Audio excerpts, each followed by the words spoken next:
नमस्कार मित्रांनो, स्वागत करतो तुमचं माझ्या ब्लॉग्समध्ये. तर मित्रांनो, आजच्या ब्लॉग्समध्ये मी इकडं माळामध्ये फिरायला आलो आहे. तर मित्रांनो, फिरता-फिरता तुम्हाला काय दिसतं ते तुम्हाला मी आजच्या ब्लॉग्समध्ये दाखवणार आहे. तर मित्रांनो, चला आता आपण फिरूया. तसं तर काय भेटतं काय नाही वाटेवाटेला आपण जाऊ आणि जे दिसेल ते तुम्हाला आजच्या ब्लॉग्समध्ये दाखवणार आहे. आणि ज्यावेळेस चांगले ब्लॉग्स असतील त्यावेळेस मी तुम्हाला चांगल्या पद्धतीने ब्लॉग्स शूट करून दाखवणार आहेच. पण आजच्या ब्लॉग्समध्ये एवढं खास असणार आहे की नाही हे पण मला सांगता येणार नाही. पण पाहूया, जर चांगला तुम्हाला ब्लॉग्स आवडला तर आवडला. तर आता आपण जाऊया. तर मित्रांनो, आता काय सांगायचं, खूप कावळ्यांचा गोंगाट पण चालू आहे. मित्रांनो, ह्या दिशेला जर मी निघालो तर फक्त कावळेच कावळे. पक्षी तर असतातच, रानावनात वेगवेगळे पक्षी असतातच. पण संध्याकाळच्या वेळेला खूप कावळ्यांचा गोंगाट असतो, म्हणजे एकदम भरपूर, म्हणजे भरपूर. काव काव काव काव असं त्यांचं चालूच असतं. पण मित्रांनो, तुम्हाला मी फिरता फिरता तर मी एका झिऱ्याजवळ झिऱ्याजवळ आलो. म्हणजे तो झिरा असा आहे का तिथं खूप उन्हाळा असला तरी पाणी असतंच. म्हणजे खूप उन्हाळ्यामध्ये पण पाणी राहतंय. पण मित्रांनो, आज मला थोडं पाणी कमी कमी वाटतंय. कारण इथं वाटतं मोटर टाकलेली होती.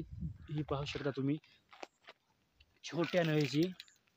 म्हणजे एवढं जरी पाणी नेलं तरी तो लहान झिराच आहे. त्याच्यामुळं मित्रांनो, जर दिवसभर पाणी चालू असलं तर किती म्हणजे किती पाणी जे आहे ते उपसलं जाईल. तर मित्रांनो, तुम्ही पाहू शकता. असं जर तुम्हाला दाखवलं तर हो, तुम्हाला झिरा जो आहे तो दिसत असेल एकदम चांगल्या पद्धतीने. आणि इथं खूप उन्हाळ्यामध्ये खूप इथं माणसं जी आहेत ते पाणी प्यायला येतात. म्हणजे माणसं एका कोपऱ्याला छोटा झिरा करून पाणी पितात आणि गुरंढोरं जे असतात ते ह्या झिऱ्यामध्ये पाणी प्यायला खूप प्रमाणात त्यांचं प्रमाण जे असतं ते येतात. आणि पक्षी म्हणा, काही म्हणा, उन्हाळ्याचे वेळेस खूप पाणी कमी असतं. कुठे म्हणा, आमच्याकडे म्हणा, तुमच्याकडे म्हणा, भरपूर ठिकाणी असते उन्हाळ्यामध्ये. एप्रिल मेमध्ये तर पाणी खूपच कमी असतं. त्याच्यामुळं प्रत्येक सजीवाला कुठं ना कुठं पाण्यासाठी भटकावं लागतंच. मित्रांनो, विचार करा, जर आपल्याला पाणी नसलं तर आपल्याला पण तसंच करावं लागेल. कुठं ना कुठं पाणी प्यायला सापडवावं लागेल, म्हणजे भटकावं लागतंच. तर मित्रांनो, हे दाखवलं तुम्हाला झिऱ्याचं.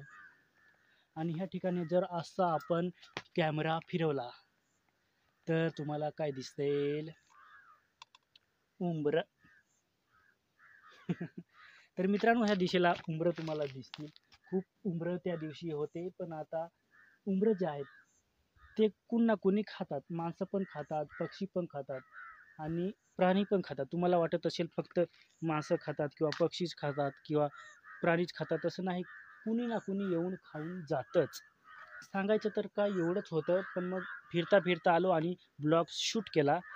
आता तुम्हाला दाखवण्यासारखं तर काही नाही, कारण जर थोडं लांब गेलो तर खूप म्हणजे खूप अंधार पडेल आणि मी पण फिरत-फिरत लांब आलेलो आहोत. त्याच्यामुळं आपल्याला पण जायला टाईम होईल. कारण त्या दिवशी आम्ही गाडीवरती फिरायला गेलो तेव्हाही आम्हाला वाघ भेटला, म्हणजे बिबट्या भेटला. तर मित्रांनो, अशीच थोडी संध्याकाळ झाली की काही ना काही भेटतं.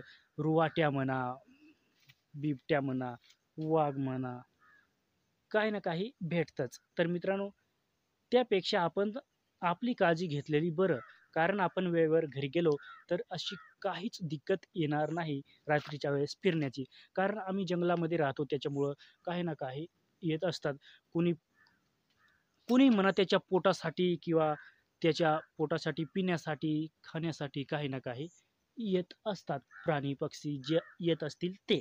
तर मित्रांनो, ते जाऊ द्या. आपण आजचा ब्लॉग्स इथेच खतम करून टाकू आणि पुढच्या ब्लॉग्ससाठी तयार राहू. कारण आपला ब्लॉग्स हा प्रत्येक दिवशी कसाही का असेना, पण येतोच आणि येणारच. तर मित्रांनो, आजच्या ब्लॉग्समध्ये एवढंच मला सांगायचं आहे आणि ब्लॉग्स इथंच खतम करायचं आहे. तर मित्रांनो, आजच्या व्हिडिओमध्ये, आजच्या ब्लॉग्समध्ये एवढंच. जय हिंद, वंदे मातरम.